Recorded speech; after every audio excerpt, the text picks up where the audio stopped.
Bismillahirrahmanirrahim. Assalamualaikum warahmatullahi wabarakatuh. Alhamdulillahirabbil alamin. Insyaallah hari ini kita akan belajar mengenai zat aditif makanan. Nah, di situ ditampilkan beberapa contoh makanan yang Masya Allah terlihat menggoda untuk dimakan ya. Ada yang berupa sayur, mie, ikan, dan lain sebagainya. Termasuk juga minuman-minuman, permen, dan seterusnya. Nah, kira-kira apa sih sebenarnya zat aditif makanan tersebut?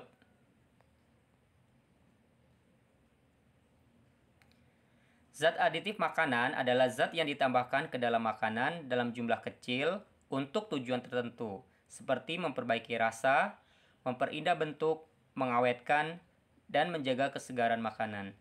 Nah, adakah yang tahu apa sajakah jenis-jenis zat aditif makanan?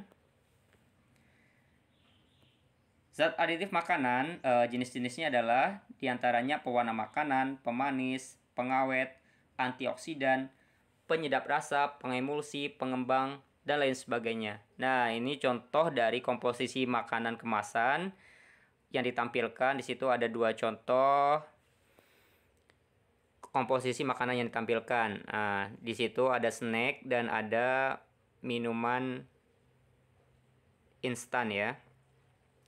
Di situ ada kandungan pokoknya dan ada kandungan zat aditif makanannya. Di antaranya ada antioksidan, di situ ada penyedap rasa, di situ ada pengawet dan lain sebagainya. Oke, sekarang kita masuk ke zat pewarna makanan. Zat warna makanan dapat mempengaruhi cita rasa dan daya tarik pada makanan. Zat pewarna ada yang alami dan ada yang sintesis.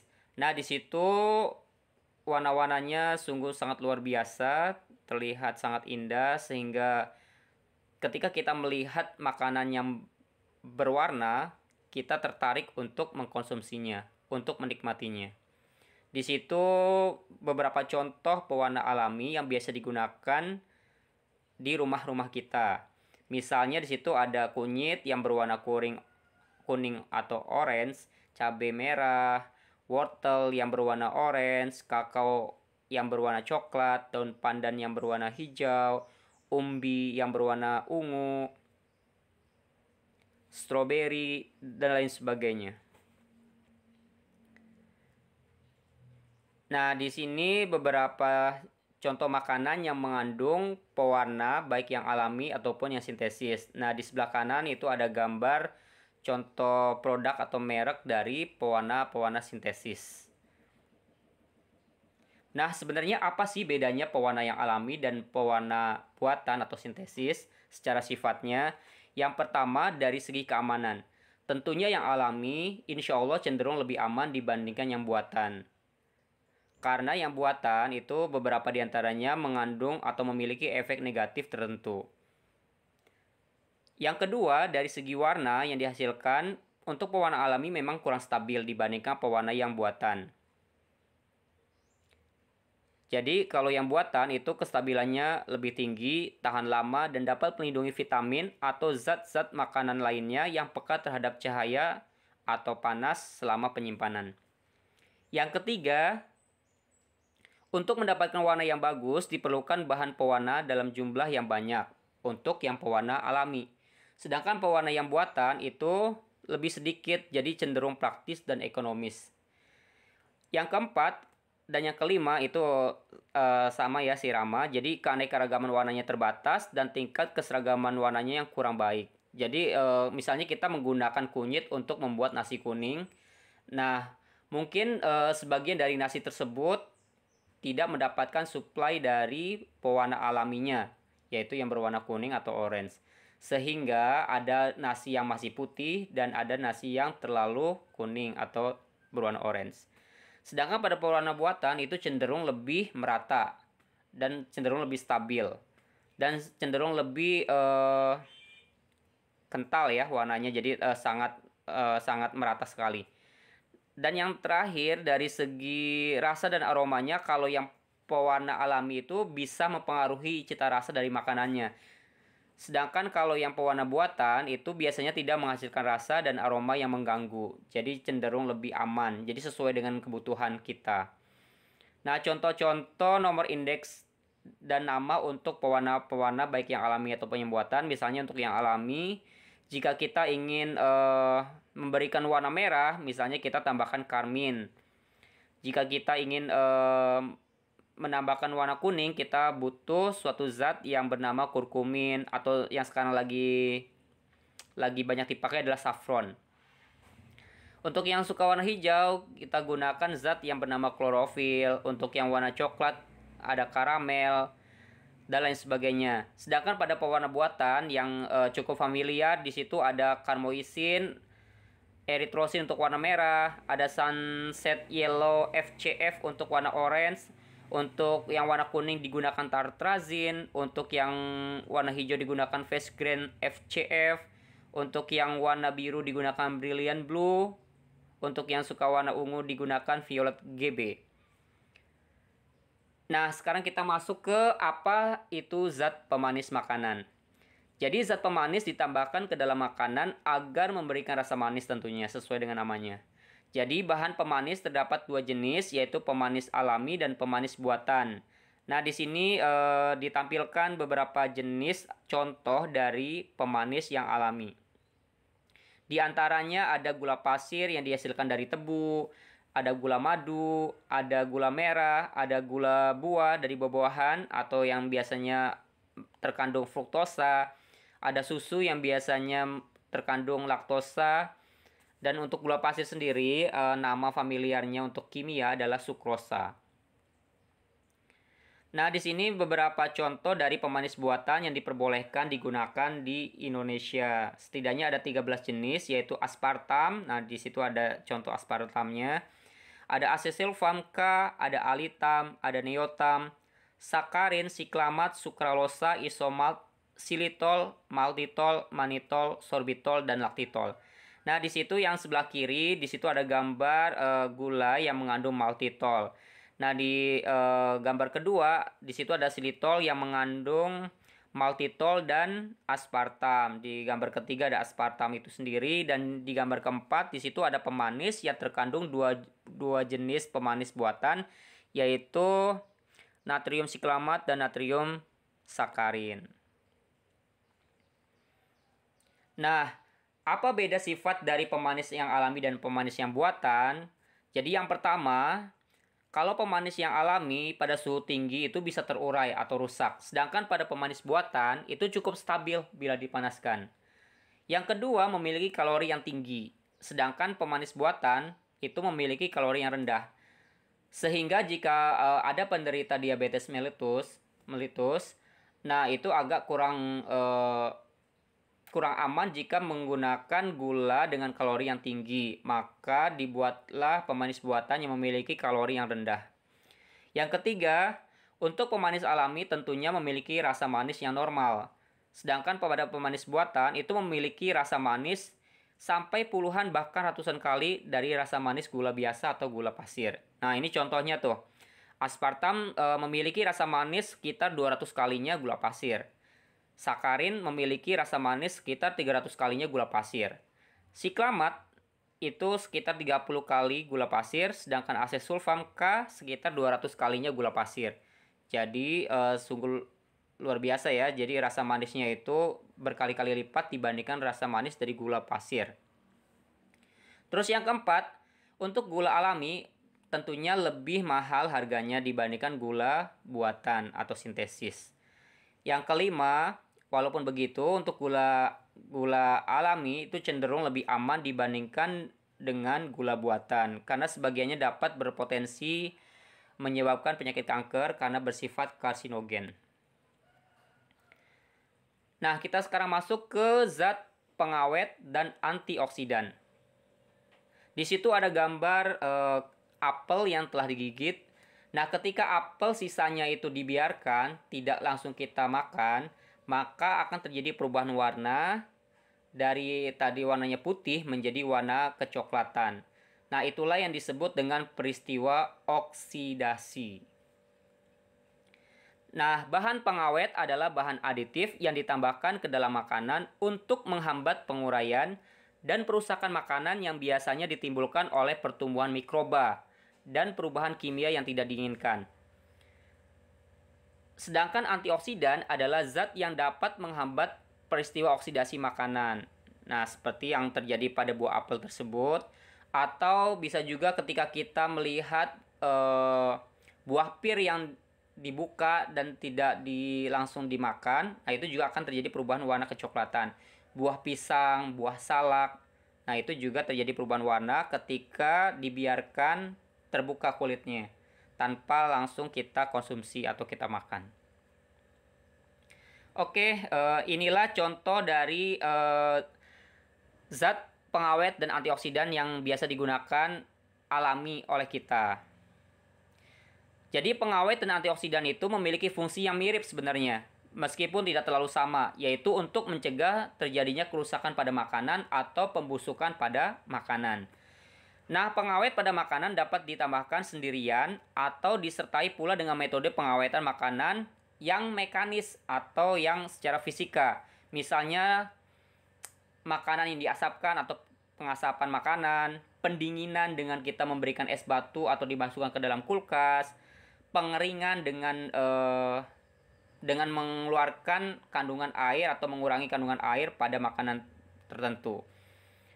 Makanya ketika kita melihat membandingkan dua makanan yang jenisnya sama, misalnya kue, antara kue yang kering dengan kue yang basah, itu lebih lama awetnya kue kering dibandingkan kue basah karena adanya kandungan air pada kue basah sehingga dapat menyebabkan cepatnya proses pembusukan pada makanan tersebut.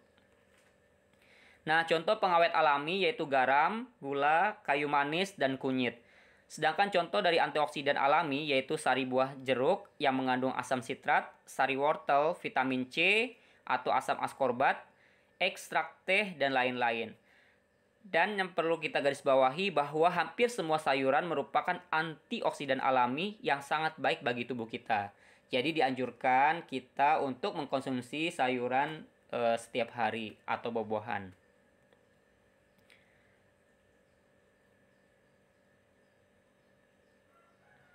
Adapun pengawet sintesis contohnya adalah natrium nitrat, natrium nitrit. Nah, contohnya adalah natrium benzoat digunakan untuk mengawetkan berbagai jenis makanan dan minuman seperti mie instan, saus, tomat, sambal, kecap, sirup, selai, minuman ringan, sari buah, acar kalengan, dan bumbu siap pakai. Selain itu juga biasanya digunakan juga garam nitrit yang dari kalium atau natrium nitrat dan nitrit banyak digunakan untuk mengawetkan daging olahan. Jadi daging-daging yang dikemas itu biasanya ditambahkan ke dalamnya kalium nitrat, kalium nitrit, natrium nitrat atau natrium nitrit. Nah, bagi yang ingin membuat pengawetan pada roti dan keju olahan, maka ditambahkan ke dalamnya kalium propionat. Nah, jika kita ingin mengawetkan potongan kentang goreng, udang beku, dan konsentrat dari nanas, kita tambahkan ke dalamnya natrium atau kalium sulfit, natrium atau kalium bisulfit, atau kalium dan natrium metabisulfit. Nah, kalau pada makanan berupa minyak goreng dan margarin itu biasanya ditambahkan antioksidan BHA atau BHT. Nah, BHA itu kepanjangan dari butil hidroksi anisol, sedangkan BHT adalah kepanjangan dari butil hidroksi toluena. Nah, di situ ada makanan kemasan yang mengandung antioksidan ascorbyl palem dan antioksidan TBHQ. Nah, di situ juga ada pengawet ya, pengawet yang alami dan pengawet yang buatan juga tentunya. Oke, sekarang kita masuk ke zat penyedap rasa. Jadi sesuai dengan namanya tuh, berfungsi pastinya untuk menyedapkan makanan atau melezatkan makanan. Nah, bahan ini dapat menimbulkan rasa enak dan mempertegas rasa dari makanan yang kita konsumsi. Nah, di situ berbagai macam penyedap rasa yang dari bawang ya. Ada bawang merah, bawang putih, bawang bombay, ada daun bawang juga, ada cabai merah, cabai putih, cabai hijau maksudnya. cabai hijau, cabai rawit dan lain sebagainya, ada paprika juga.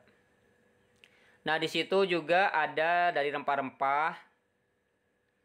Di situ ada pala, kemiri, kayu manis, cengkeh, secang, bunga lawang, ada ketumbar juga, ada lada putih, lada hijau dan lain-lain.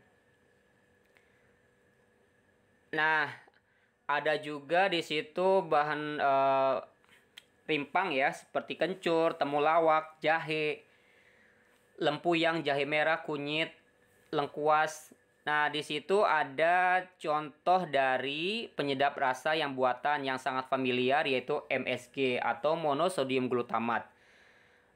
Atau nama lainnya adalah mononatrium glutamat. Nah, di situ juga ada penyedap rasa buatan yang namanya dinatrium guanilat.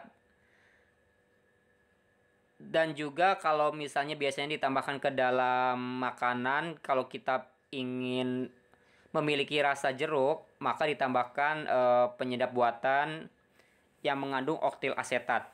Untuk nanas, etil butirat, untuk pisang amil asetat, dan untuk apel amil valerat. Oke, selanjutnya adalah zat pengemulsi. Nah, sebenarnya apa sih emulsi itu? Nah, emulsi adalah gabungan antara dua cairan yang tidak saling melarutkan. Misalnya di situ ada contoh ketika air dan minyak kita gabungkan, maka akan terdiri dua lapisan. Karena air dan minyak tidak bersatu dengan sifatnya yang berbeda. Kalau air bersifat polar, sedangkan minyak bersifat nonpolar. Jadi selama tidak ada zat penyatu, maka keduanya akan selalu terpisah. Nah, seperti yang tadi disampaikan bahwa emulsi adalah campuran yang terdiri dari air dan minyak atau dua larutan yang tidak saling melarut. Sedangkan zat penyatunya disebut dengan emulsifier atau pengemulsi. Nah, pengemulsi banyak digunakan dalam makanan yang mengandung minyak dan air seperti keju, mentega, kue tart, bolu, mayones, es krim, dan lain sebagainya. Nah, di situ ada contoh produk makanan yang mengandung zat pengemulsi. Nah, di situ contohnya adalah permen kopi. Di situ mengandung pengemulsi lecitin kedelai. Nah, pengemulsi yang biasa digunakan adalah kuning telur, putih telur, gelatin, pektin, pasta kanji, kasein, albumin, atau beberapa tepung yang sangat halus seperti tepung paprika atau mustard. Nah, lecitin diperoleh dari makanan yang banyak mengandung lemak atau minyak seperti kuning telur, kacang-kacangan, dan juga lemak binatang. Karena memang lecitin merupakan komponen penyusun membran sel lemak atau fosfolipid. Sedangkan gelatin adalah suatu jenis protein yang diekstrak dari jaringan kolagen kulit, tulang, atau ligamen jaringan ikat hewan. Oke, kita masuk ke zat pengembang. Sesuai dengan namanya, bahan pengembang memiliki fungsi agar makanan yang dibuat dapat mengembang dan lembut. Bahan pengembang memiliki beberapa jenis dan masing-masing memiliki fungsi yang berbeda satu dengan yang lainnya. Di situ ada 5 jenis zat pengembang ya.